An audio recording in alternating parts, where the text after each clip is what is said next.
Hello my dear student, स्वागत है आप सभी का एग्री पावर जयपुर के इस ऑनलाइन प्लेटफॉर्म पर।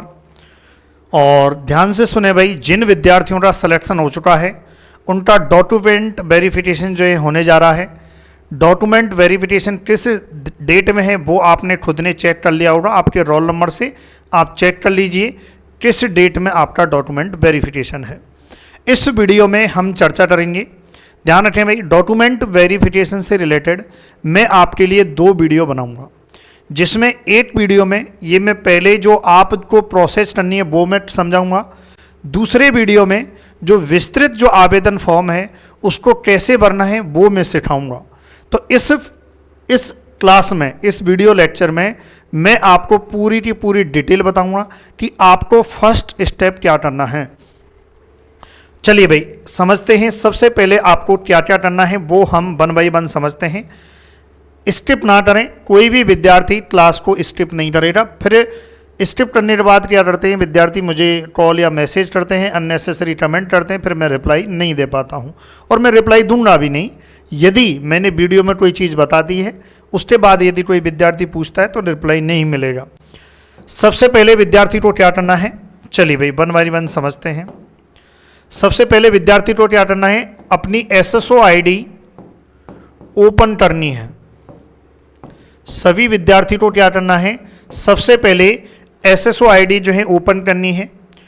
ओपन करने के बाद जहां से फॉर्म भरते हैं उस पोर्टल पर जाना है। उस पोर्टल का नाम है रिक्रूटमेंट पोर्टल। जब आप इस पोर्टल पर जाओगे, इस पोर्टल को जब आप ओपन कर लोगे, जहाँ से हम फॉर्म भरते हैं वहाँ की बात हो रही है। इस फॉर्म को भरने के बाद आप देखेंगे बहुत सारे जो है ऑप्शन आएंगे। होम आएगा, वेट टू एसएसओ आएगा, ऑब्जेक्शंस आएंगे, काफ़ी सारी चीज़ें जो है यहाँ पर आपको देखने को मिलेंगी जब आपने रिक्रूटमेंट पोर्टल ओपन किया है। वहाँ पर आपको जाना है, वहाँ पर कहाँ जाना है, पेमेंट फॉर ऑफलाइन सर्विस। कहाँ पर जाना है लाडलो। अब ये मत कहना मुझे फ़ोन करके, सर हमें पेमेंट फॉर ऑफलाइन सर्विस मिल नहीं रही है, कहाँ पर मिलेगी, आई डोंट नो भाई, है ना। आप ई मित्र पर जाइए, मैं ई मित्र नहीं चलाता हूँ, ये ध्यान रखें, है ना।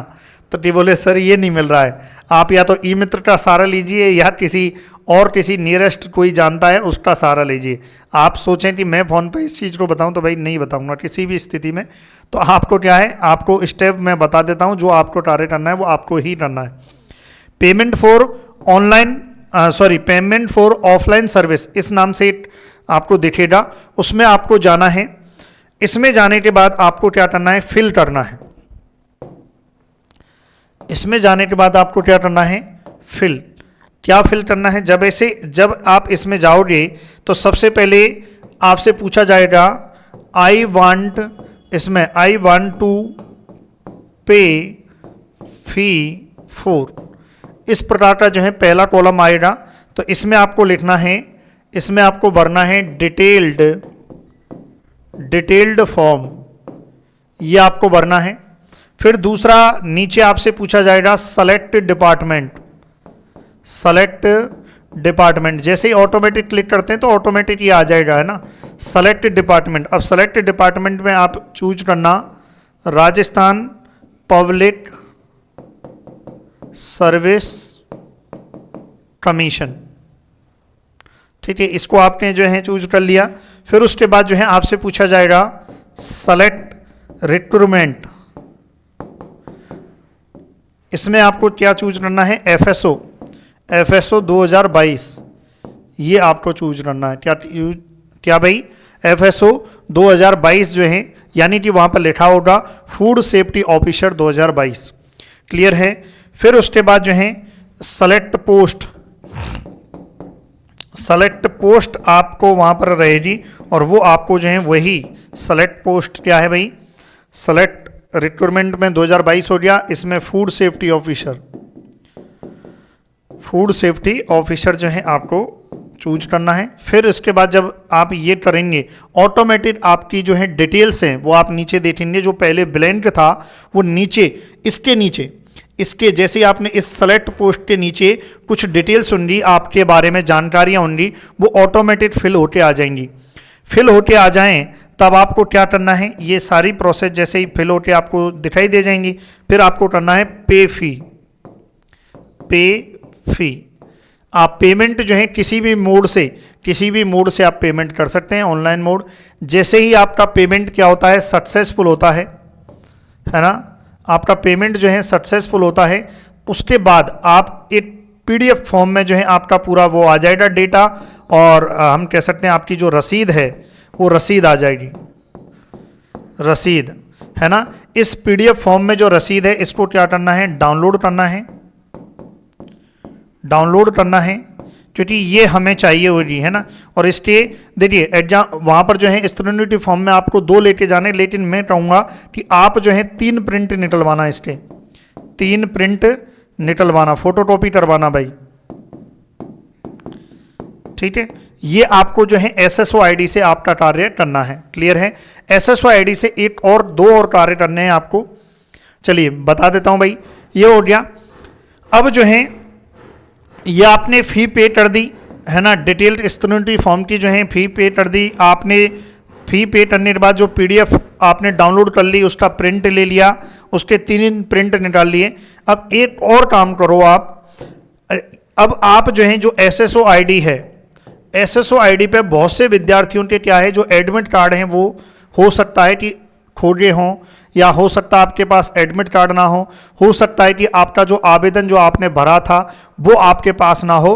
तो एसएसओ आईडी पर जो एफएसओ भर्ती 2022 का है ना, ये सभी भर्तियों के लिए भी ये वैसे लागू होता है, एफएसओ भर्ती 2022 का है।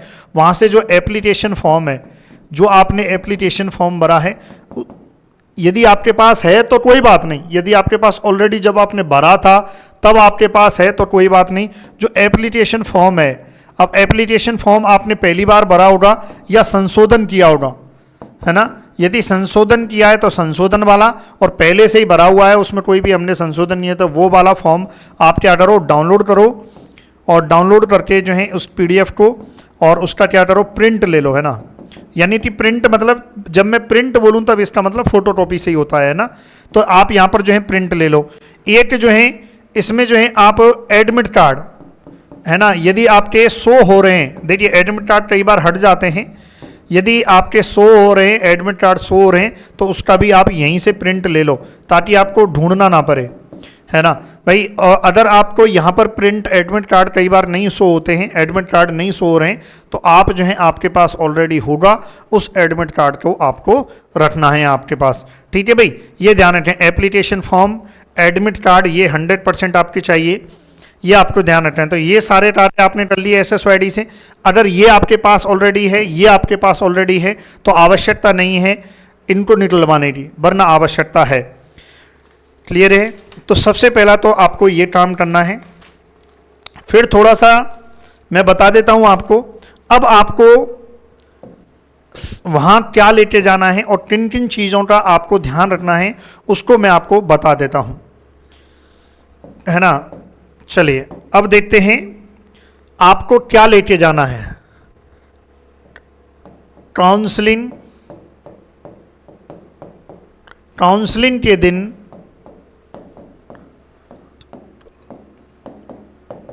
क्या लेके जाना है।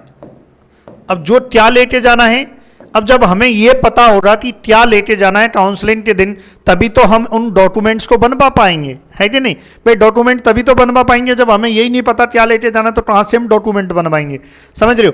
तो आपको यह पता होना चाहिए। अब देखिए काउंसलिंग के दिन क्या लेके जाना है, चलिए समझते हैं। समस्त मूल दस्तावेज, समस्त मूल दस्तावेज, जितने भी मूल दस्तावेज हैं वो सब लेके जाने। मूल दस्तावेज का मतलब है ओरिजिनल, ठीक है, ये आपको लेके जाना है। अब जितने भी ये मूल दस्तावेज हैं, ये जितने भी आपके जो मूल दस्तावेज हैं, इन सब की देखो वहां तो लिखा हुआ है कि आपको एक फोटोकॉपी एक फॉर्म के साथ जमा करानी है, मतलब 2 फोटोकॉपी करवानी है। मैं कहूंगा आप इनकी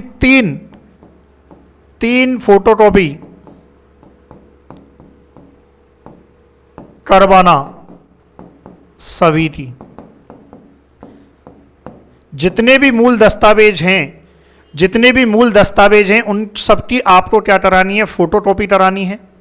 और सभी इन मूल दस्तावेज जिनकी आप फोटोकॉपी करा रहे हो उन सब पर स्वयं के हस्ताक्षर करने हैं।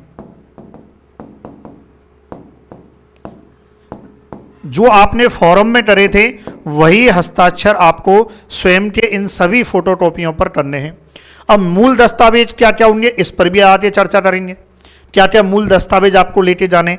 अब ये तो समझ में आ गया कि जितने भी हमारे पास ओरिजिनल डॉक्यूमेंट है वो सब लेके जाने। अब लेकिन ओरिजिनल डॉक्यूमेंट कौन कौन से हैं जो हमें लेके जाने वो भी इस पर चर्चा करेंगे। जितने भी ओरिजिनल डॉक्यूमेंट हैं उनकी 3 फोटोकॉपी करवानी है, सबकी 3 मतलब 3 सेट बनाने हैं और उनको स्वयं के हाथ मतलब स्वयं के हस्ताक्षर उन सब पर जहाँ भी जगह हो वहाँ कर देने हैं, जहाँ भी आपको जगह दिखे। ये कर दिया।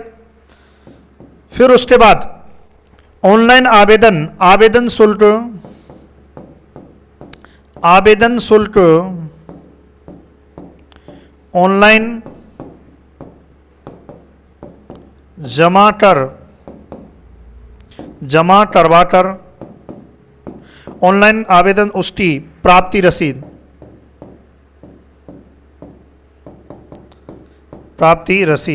अब बोलो सर ये क्या है? ये प्राप्ति रसीद वही है अभी 50 रुपए वाली, 50 रुपए वाली जो प्राप्ति रसीद है। कौन सी प्राप्ति रसीद है?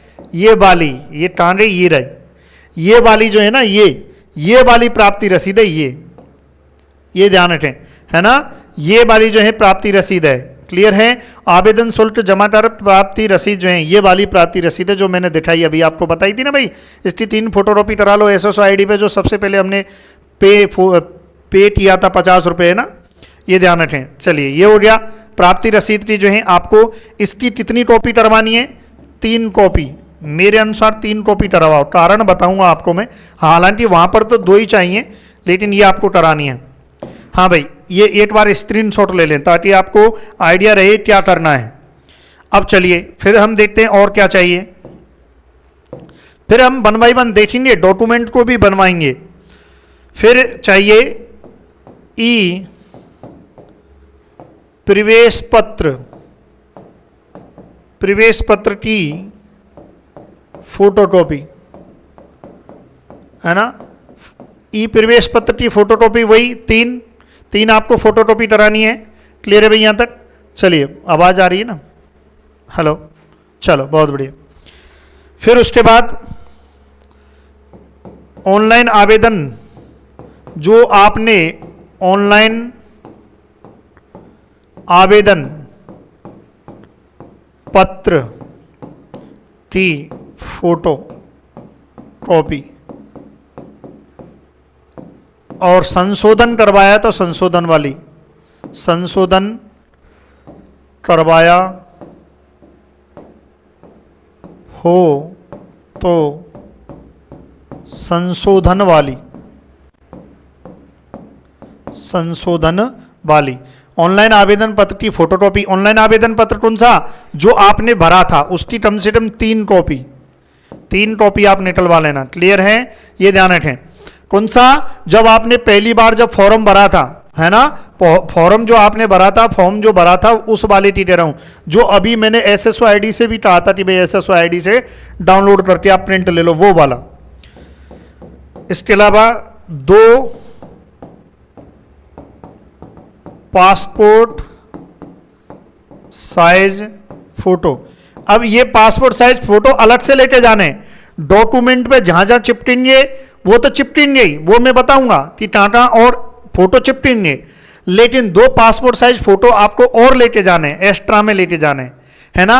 अब बोलो गुरुजी ये पासपोर्ट साइज फोटो कौन से चल जाएंगे? कोई भी, न्यू या ओल्ड, कोई भी। आप ऐसा नहीं है कि जरूरी नहीं कि फॉर्म में, जो आवेदन फॉर्म में आपका फोटो हो उसी के पासपोर्ट साइज फोटो चाहिए ना, उसके हो तो भी चल जाएंगे। इसके अलावा अन्य अगर आप नया आज भी निकलवाते तो आज भी चल जाएंगे, कोई इशू नहीं है उस चीज का। क्लियर है यहाँ तक? तो याद रखना है आपको 2 पासपोर्ट साइज फोटो, ये आपको ध्यान रखना है। क्लियर है? चलिए, लेकिन जब विस्तृत आवेदन फॉर्म पे जो फोटो चिपकाओगे वो फोटो और ये ले जाने वाले फोटो सेम होने चाहिए, ये ध्यान रखें। फिर उसके बाद आ जाइए काउंसलिंग पत्र। ये काउंसलिंग पत्र क्या है पता है? वो आया ना नोटिस, जो नोटिस आया है, जो नोटिस आया है, जो न्यूज लेटर जो आया ना, जिस न्यूज लेटर से आपको पता चला, जो आरपीएससी की साइट पर आया है न्यूज नोटिफिकेशन में कि आपके डॉक्यूमेंट वेरिफिकेशन इतनी तारीख से इतनी तारीख होनी, वो दिया हुआ है, वही काउंसलिंग पत्र है ना। उस काउंसलिंग पत्र की आप क्या करना, इसकी भी 3 कॉपी निकलवा लेना। आवश्यकता तो शायद 1 की होगी, इसमें 1 या 2 की आवश्यकता होगी, पर अपन तो देखो फुल लेते चलो, वहां से भागा दौड़ी नहीं करनी है अपने को। जब आरपीएससी अजमेर जाओगे आप, तो अजमेर से फिर भागा दौड़ी थोड़ी करोगे। फिर उसके बाद आपको लेके जाना है आधार कार्ड। आधार कार्ड है ना, ये याद रखें, आधार कार्ड जो है पूरा, यदि अपडेट नहीं है तो अपडेट के लिए अप्लाई कर दो, है ना। अपडेटेड आधार कार्ड जो है ना। अब इसमें अपडेटेड हो और नहीं हो, है ना, उससे कोई फर्क नहीं पड़ता। इसकी भी आप 3 कॉपी करवा के जरूर ले जाएं। इसकी भी कितनी कॉपियां? 3 कॉपियां आप करवा के ले जाएं आधार कार्ड की, अपडेटेड हो या नहीं हो या नहीं, है ना, ये ध्यान रखें। तो आधार कार्ड आपको लेके ही जाना है। काउंसलिंग पत्र हो गया, 2 पासपोर्ट साइज फोटो हो गए, इनको लिखो, ठीक है भाई। चलिए, अब ये हो गया। अब यहां सारी चीजें पता चल रही हैं आपको कि भाई आपके पास देखो पासपोर्ट साइज फोटो आपको पता ही है, काउंसलिंग पत्र जो आपके लेटर आया है जिससे आपको पता चला है कि भाई हमारी काउंसलिंग स्टार्ट हो रही है, आधार कार्ड आपका खुद का है, ये आपको पता ही है। ऑनलाइन आवेदन पत्र जो आपने शुरुआत में भरा था वो है ही है, संशोधन यदि किया हो तो वो है ही है। ई प्रवेश पत्र की फोटोकॉपी ये आपके पास है ही है। पहले तो इसकी फोटो एक स्क्रीनशॉट ले लो, फिर मैं आगे बताऊंगा। ले लिया आपने? ये सारी चीजें तुम्हारे पास हैं, है ना। अब ये समस्त मूल दस्तावेज देखो, आवेदन शुल्क आप भरी दोगे, सबसे पहले वही मैंने बताया था, आवेदन शुल्क भर के आपको अब बात आती है समस्त मूल दस्तावेज क्या। तो समस्त मूल दस्तावेज में विद्यार्थियों को क्या क्या चाहिए वो हम आगे इसमें विस्तृत देखते हैं, और उनको कैसे बनवाना है वो हम देखते हैं। तो पहले मैं आपको आवेदन जो हैं उनके बारे में थोड़ा सा मैं बता देता हूं, फिर 1 बाय 1 ये देखिए। यहां पर जो है, जो आपको चाहिए उनको मैं लिख देता हूं, यहां की बजाय चलो यहां पर जो है मैं बता दूं आपको दिखाई दे रहा है क्या एक बार? हाँ,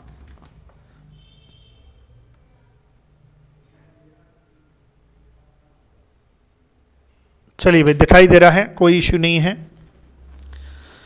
अब देखिए, सुनते रहना, मैं लिख भी दूंगा एक।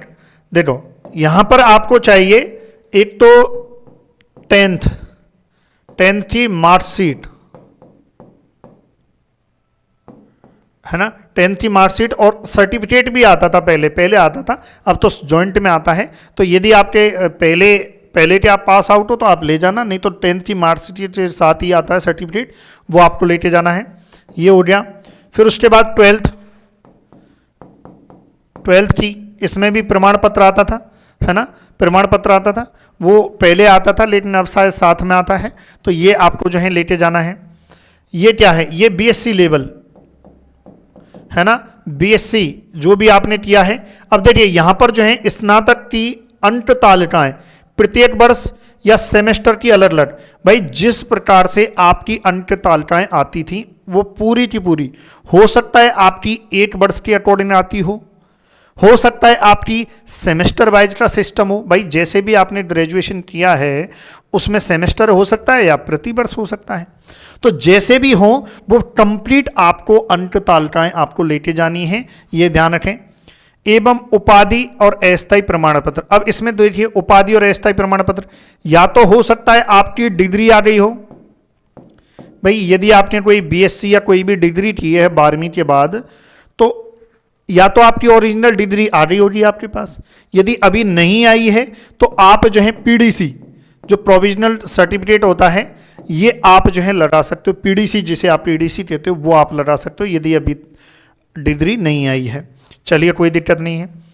अब बहुत सी, अब इस वैकेंसी में एमएससी केमिस्ट्री को भी अलाउ किया है। जहां भी एमएससी है ना, हो सकता है आप एमएससी बेस पे एलिजिबल हो, तो एमएससी बेस की जितनी भी अंक तालिकाएं वो, और बाकी इसकी डिग्री आई है तो डिग्री, नहीं तो आपका जो पीडीसी है वो आप लगा देना। प्रत्येक सेमेस्टर और प्रत्येक वर्ष की अंक तालिकाएं रहेंगी। अब प्रत्येक सेमेस्टर प्रत्येक वर्ष का मतलब ये है जिस प्रकार से आपके डिग्रियां होती हैं उस प्रकार से। ऐसा बोले सर हमारा तो प्रति सेमेस्टर चलता है, हम वर्ष की कहाँ से लाएं, ये बेवकूफ़ों वाले सवाल होते हैं, कॉमन सेंस वाले होते हैं। उन्होंने ये नहीं कहा कि दोनों टीआर लो, भाई जैसा आपके यहाँ सिस्टम चलता है, जैसा आपके कॉलेज में सिस्टम चलता है, उस सिस्टम के अकॉर्डिंग आप अंक तालिका लाओ। फिर इसके अलावा किसी ने कोई पीएचडी कर रखी है, ये अब देखो, अब किसी ने पीएचडी कर रखी है तो पीएचडी की जो है ये सब डिग्रियां लगेंगी। बोले सर हम एलिजिबल तो बीएससी लेवल पे ही हो गए, फिर हम ये डिग्रियां लगाएं कि नहीं लगाएं? आपको लगानी होंगी। आपको जो भी आपकी क्वालिफिकेशन है, जो भी जितना भी आपने क्वालिफिकेशन की है वो सब क्वालिफिकेशन लगानी पड़ेंगी, है ना, आपको लगानी भी है। यदि अब जैसे मैं एक एग्जाम्पल देता हूं, बीएससी एग्रीकल्चर वाले इस एफएसओ भर्ती में एलिजिबल हैं, लेकिन बहुत से बीएससी एग्रीकल्चर स्टूडेंट उन्होंने एमएससी भी की हुई है, उन्होंने पीएचडी भी की हुई है, तो क्या उनको सबको लगानी है? तो उसको विद्यार्थी को बीएससी भी लगानी है, एमएससी भी लगानी है और पीएचडी भी लगानी है, सब लगानी है ना, ये ध्यान रखें। जिन पदों के लिए नेट और ये सब दिया हुआ है बाकी वो लगा देना, है ना। बीएड वगैरह जो है, यदि आपकी अंतिम जो है वो बीएड वगैरह चल रही हो किसी की, तो बीएड लगा देना। आप एलिजिबल तो हो जाओगे, लेकिन आपको अंतिम उसकी भी लगानी है, वो आप लगा देना, है ना। अन्य शैक्षणिक योग्यता यदि अर्जित की हो तो उसकी अंक तालिकाएं प्रत्येक वर्ष और सेमेस्टर की अलग अलग उपाधि, ये सब भर्ती विज्ञापन में वर्णित अन्य आवश्यक प्रमाण पत्र, अंक तालिकाएं। अब इसमें जो है बहुत सारे प्रमाण पत्र हो जाते हैं भाई, कोई एलडी है, कोई जो है, इसके अलावा कौन कौन सी होती हैं, जैसे कोई फौजी है, कोई जो है सैनिक है, उसका प्रमाण पत्र होगा कुछ, जैसे कोई विधवा है, कोई परित्यजा है, कोई विकलांग है ना, ये सब जो है इसमें आ जाएंगे अन्य प्रमाण पत्र में, है ना, ये ध्यान रखें। अब इसमें अब क्या क्या जो मेन चीज़ें वो और बता देता हूँ आपको। अब कुछ समस्याएं रहती हैं, ये हो गया। अब जो है प्रमाण पत्र, जैसे ये कुछ आपको प्रमाण पत्र का ध्यान रखना है ना, वो भी मैं आपको बता देता हूं। ये जरूर भाई, सबसे पहले हम विचार करेंगे जाति प्रमाण पत्र पर। जाति प्रमाण पत्र, कास्ट सर्टिफिकेट, है ना, इसकी बात करेंगे। जाति प्रमाण पत्र जो है, याद रखें, ये आवेदन की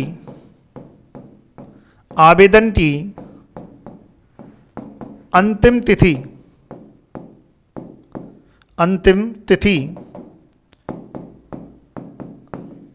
से पूर्व का बना हुआ होना चाहिए, पूर्व का बना होना चाहिए, ये याद रखें। जाति प्रमाण पत्र है तो आपके पूर्व का बना होना चाहिए। यदि जाति प्रमाण पत्र आप बनवा रहे हो तो पूर्व का बना होना चाहिए। यदि किसी विद्यार्थी ने अभी अभी बनवाया है, अब सोचो एक स्थिति ऐसी हो जाती है कि जाति प्रमाण पत्र विद्यार्थी के पास नहीं है, अब वो नया बनवाता है, अभी अभी उसका खो गया, अभी अभी बनवाया है, तो आपको जो है ना, आपको जो है वो प्रमाण पत्र देना होगा। उसको हम क्या कहते हैं, जो उसमें बनता है ना, आपको जो है प्रमाण पत्र जो है देना होगा। इस चीज का जो है ना, ये मैं बता देता हूं आपको, 8 सेकेंड। हेलो, चलिए अब देखिए क्या कह रहा था मैं, कि अभी अभी बनवाया है तो आपको जो है प्रमाण पत्र के साथ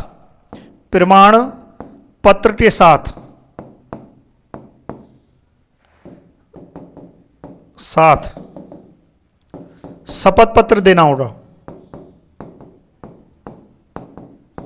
शपथ पत्र देना होगा। ये आप जो है देना होगा, ये आप नोटरी से बनवा सकते हो। जो कचहरियां होती है ना, कोर्ट कचहरी, वहां से आप 50 रुपए के स्टाम्प पे बनवा लेना, है ना। ज़्यादा से ज़्यादा कितने रुपए के? 100 के पे बनवा लेना आप, 100 रुपये स्टाम्प पे वो बना देगा आपने। आप वकील वगैरह रहते हैं ना छोटे मोटे, जो बैठे रहते हैं कोर्ट कचहरियों में, तो वहाँ पर जो है स्टाम्प पे बना लेगा। बोले सर क्या लिखवाना है, कुछ नहीं है, आपके अनुसार लिखा देना, उसमें लिखा देना कि मैं फलाना फलाना ये, और जाति ये, गांव ये, निवासी ये, वो अपने आप बना देते हैं। और मैं जो है इसी जाति का हूँ और जाति प्रमाण पत्र मैंने बाद में बनवाया है, और जबकि मैं जो है इसी जाति में आता हूँ, ऐसे वो अपने आप बता देंगे। जो भाषा शैली है उसको वो बनाने वाला अपने आप बता देगा, बस ये बनवाना है ना। ये भी मैं बता देता हूँ आपको, जो है हमारे एक देखो ये क्या है, देखो मैं बता देता हूँ इसमें। ये देखो कार्मिक विभाग के परिपत्र के अनुसार अनुसूचित जाति, अनुसूचित जनजाति, अन्य पिछड़ा वर्ग है ना, अन्य पिछड़ा वर्ग, आर्थिक रूप से कमजोर वर्ग के अभ्यर्थियों को आरक्षण का लाभ लेने हेतु जाति प्रमाण पत्र ऑनलाइन आवेदन की, जो ऑनलाइन आवेदन आपने किया था उसकी अंतिम तिथि तक जारी किया हुआ होना चाहिए। अब ऑनलाइन आवेदन की अंतिम तिथि क्या थी वो आप ऑनलाइन उसमें विस्तृत, उसमें जब नोटिफिकेशन आया था, रिक्रूटमेंट आया था, उसमें चेक कर लेना, मुझे याद नहीं है। परंतु यदि किन्हीं कारणों से अभ्यर्थी द्वारा आवेदन की अंतिम तिथि तक जारी प्रमाण पत्र नहीं किया जाता है, देखो क्या लिख रहा है, परंतु यदि किन्हीं कारणों से अभ्यर्थी द्वारा आवेदन की अंतिम तिथि तक जारी प्रमाण पत्र प्रस्तुत नहीं किया जाता है तथा अंतिम तिथि के पश्चात जारी किया जाता है तो प्रमाण पत्र प्रस्तुत किया जाता है, तो ऐसे अभ्यर्थी को इस आशय का शपथ पत्र प्रस्तुत करना होगा कि वह आवेदन की अंतिम तिथि को संबंधित वर्ग की पात्रता रखता था। यानी कि उस चीज को उसका शपथ पत्र देना होगा कि भाई मैं इसी में बिलोंग करता हूं। जैसे कोई एससी विद्यार्थी है तो एससी विद्यार्थी तो कोई गलती से उसका खो गया, अब वो नया बनवा रहा है, तो नया बनवा रहा है उसको ये बताना होगा कि भाई मैंने नया इसलिए बनवाया, भाई खो गया, या उसमें आपको बताना होगा भाई अंतिम तिथि का वो बना के दे देंगे, भाई मैं एससी में ही आता हूँ, ये सब है ना, ये ध्यान रखें। तो सूचना गलत पाए जाने पर उसकी नियुक्ति निरस्त की जाएगी, वो बात वो चेक करवा लेंगे अपने स्तर पर जो है सही है क्या है ना। चलिए ये ध्यान रखें, तो इस चीज़ का आपको ध्यान रखना है। जाति प्रमाण पत्र, अब ये याद रखें जो है, जो विवाहित महिला है, विवाहित महिला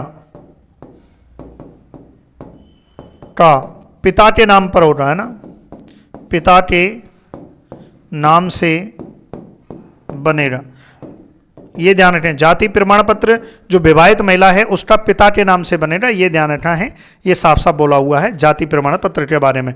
तो ये क्लियर है भाई, जाति प्रमाण पत्र में नया हो पुराना हो, नया है आवेदन की दिनांक के बाद आपने बनवाया तो शपथ पत्र लगा दो, उसमें क्या है।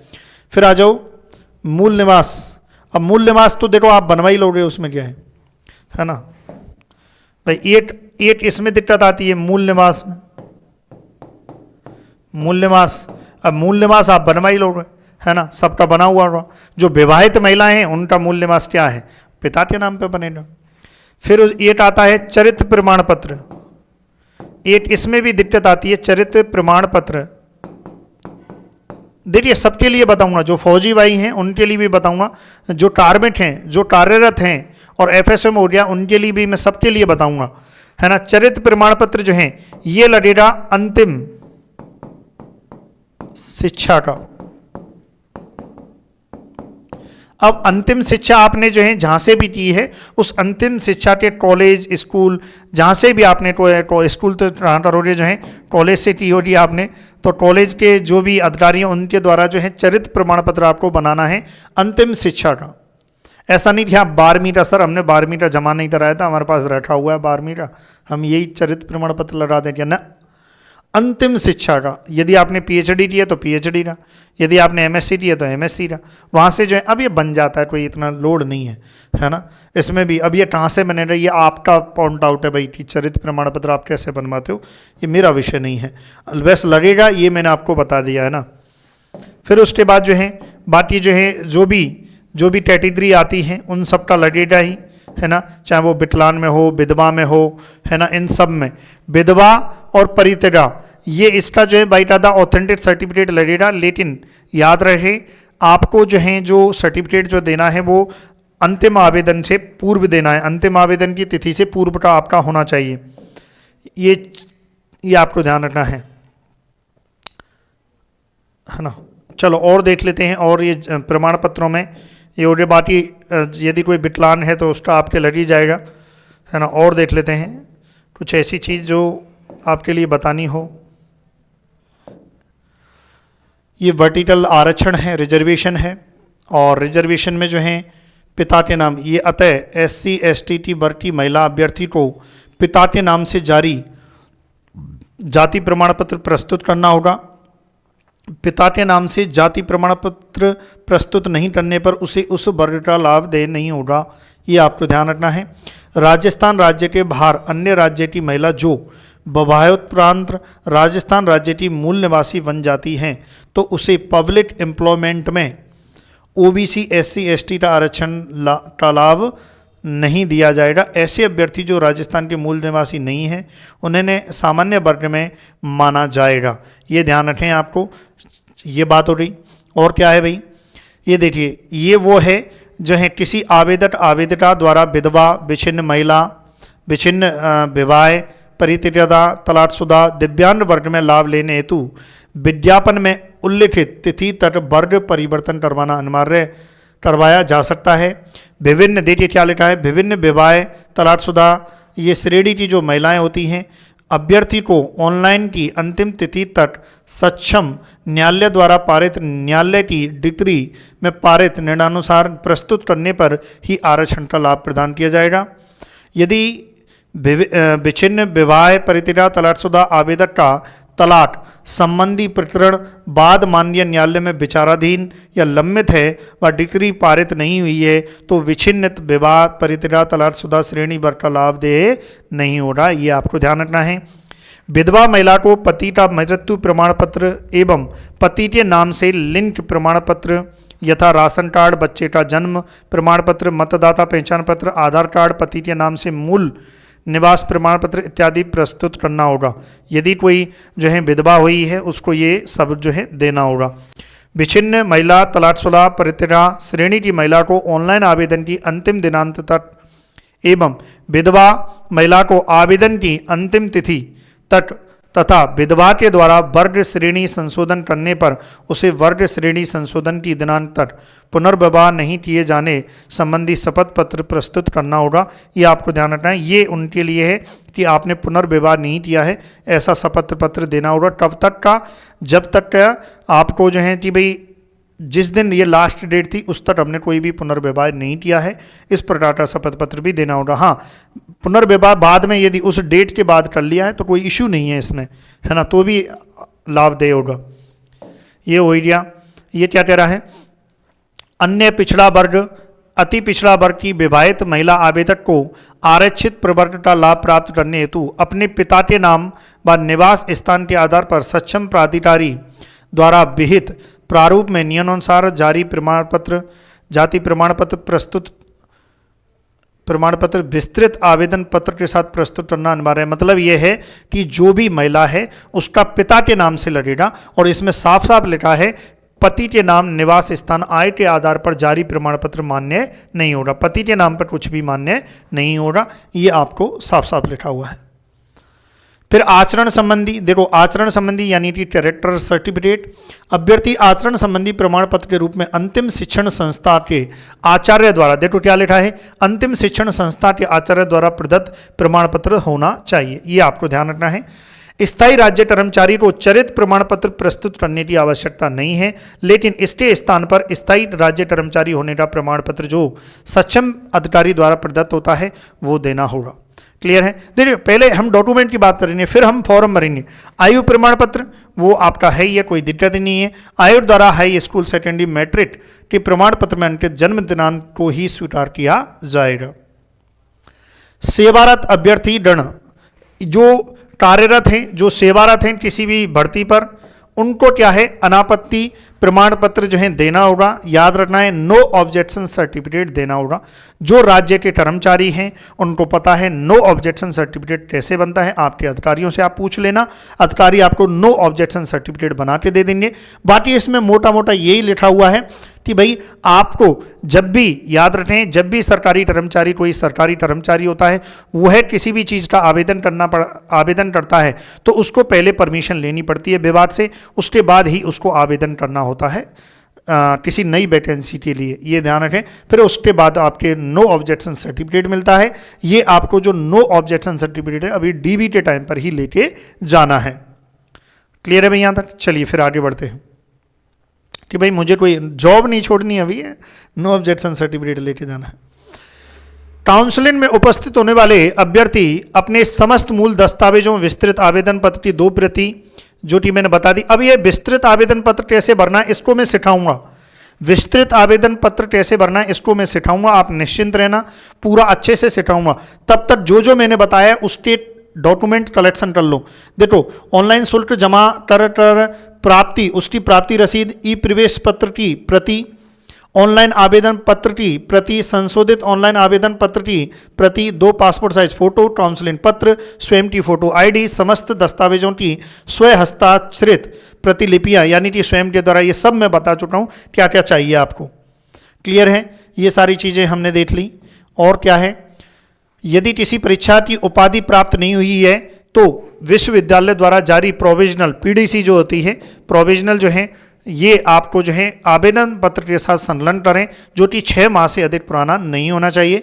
यदि आवेदक आवेदन के समय पद के अपेक्षित शैक्षणिक अर्हता परीक्षा उत्तीर्ण नहीं है और उसकी अंतिम वर्ष की परीक्षा में सम्मिलित हुआ है या होने वाला है, तो इसका स्पष्ट उल्लेख विस्तृत आवेदन पत्र के संबंधित कॉलम में करें।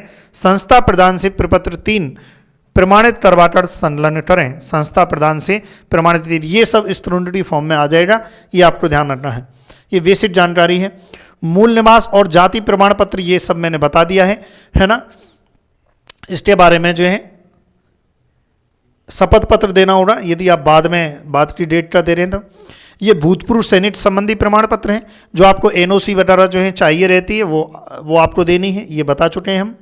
सेवारत अभ्यर्थी हैं, जो भी सेवारत हैं किसी सरकारी उसमें है महकमे में, तो उनको भाई एनओसी देनी होगी, बस ये ध्यान रखें, है ना। आपत्ति नहीं है, इस चीज़ का प्रमाण देना होगा जो अधिकारियों से बनवाना है।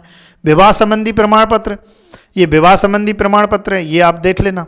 अभ्यर्थी यदि विवाहित है तो सक्षम अधिकारी द्वारा जारी विवाह पंजीयन प्रमाण पत्र। विधवा श्रेणी में आवेदन करने वाली महिला आवेदक को पति का मृत्यु प्रमाण पत्र, पति के नाम से लिंग प्रमाण पत्र, ये सब जो है देना होगा, ये ध्यान रखें। और इसमें लिखा है भाई, विच्छिन्न महिला, परित्याग, तलाकशुदा श्रेणी की महिला अभ्यर्थी को ऑनलाइन की अंतिम तिथि तक सक्षम न्यायालय द्वारा पारित न्यायालय की डिक्री में पारित प्रस्तुत करने पर ही आरक्षण का लाभ देगा। ये बात हुई नहीं। काउंसलिंग के समय मूल दस्तावेजों के अभाव में आयोग को किसी भी अभ्यर्थी की अभ्यर्थता निरस्त करने का अधिकार है। काउंसलिंग के समय वांछित दस्तावेज प्रस्तुत नहीं करने की स्थिति में आयोग द्वारा दस्तावेज प्रस्तुत करने हेतु 5 दिवस का समय दिया जाएगा। यदि आपकी कोई डेट आती है और आप कोई भी दस्तावेज अगर नहीं दे पाते हैं तो आपको 5 दिन का समय दिया जाएगा। निर्धारित अवधि में वांछित दस्तावेज प्रस्तुत नहीं करने की स्थिति में अभ्यर्थियों को संबंधित पद हेतु अपात्र कर दिया जाएगा। अंतिम परिणाम में विचारित नहीं किया जाएगा, जिसके लिए अभ्यर्थी स्वयं जिम्मेदार होगा। काउंसलिंग हेतु उपस्थित होने वाले अभ्यर्थियों को आयोग द्वारा कोई भी यात्रा या दैनिक भत्ता दे नहीं होगा, ये आपको ध्यान रखना है। ये सारी चीज़ें आपको ध्यान रखनी है। डॉक्यूमेंट की बात हो रही है, हमारे जो भी आपके जो डॉक्यूमेंट है वो आप बना लेना।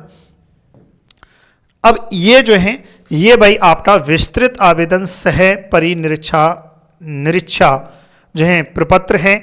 इसको कैसे भरना है, क्या है, इसको मैं अगली वीडियो में लाइव देखेंगे, है ना। इसको हम लाइव भरवाएंगे भाई। अब लाइव कब भरवाएंगे, जब जो है, क्योंकि अब देखो इसको तो क्या भरना ही तो है, हाथों से भरना है, वो भर देंगे। ये 2 फॉर्म है, मैं बेसिक जानकारी बता देता हूं। इस फॉर्म की यहाँ से आपके पास पीडीएफ होगी। पीडीएफ नहीं है तो मेरे Telegram channel food safety officer 2022 के नाम से टेलीग्राम चैनल है, या आप मुझे व्हाट्सअप कर देना, ये मैं फोटोकॉपी आप मतलब ये भेज दूंगा पीडीएफ। इस पीडीएफ में जहाँ से ये पेज है, यहाँ से आपको 3 कॉपी करवानी है। क्या करवानी है? 3 फोटोकॉपी, कम से कम 3 निकलवाना, आवश्यकता 2 की है, 3 फोटोकॉपी निकलवानी है। फिर आपको 2 फोटोकॉपी जो है उनको अपने हाथों से भरना है। ऐसा मत करना कि इसकी एक तो भर लिया और दूसरे की आपने फोटोकॉपी करा ली। इस एक आवेदन आपने हाथ से भर लिया, फिर इसकी आपने क्या की फोटोकॉपी करा ली। ऐसा नहीं करना है। जहां पर साइन करने वहां पर साइन करने, पूरा ये भरना है। अब ये कैसे भरना है, ये मैं पूरा आपको लाइव समझाऊंगा, क्योंकि लाइव में क्या होता है, लाइव में आपके जो डाउट्स हैं वो भी क्लियर हो जाते हैं, लाइव में पता चल जाता है क्या समस्या है, तो वो तुरंत का तुरंत निवारण कर दूंगा। तो आपको अभी जितने भी जो बताया गया है उसमें आपको क्या करना है लाडलो, अभी आपको जो आपके जो डॉक्यूमेंट्स हैं वो आपको जो है इकट्ठे करने हैं, ये ध्यान है।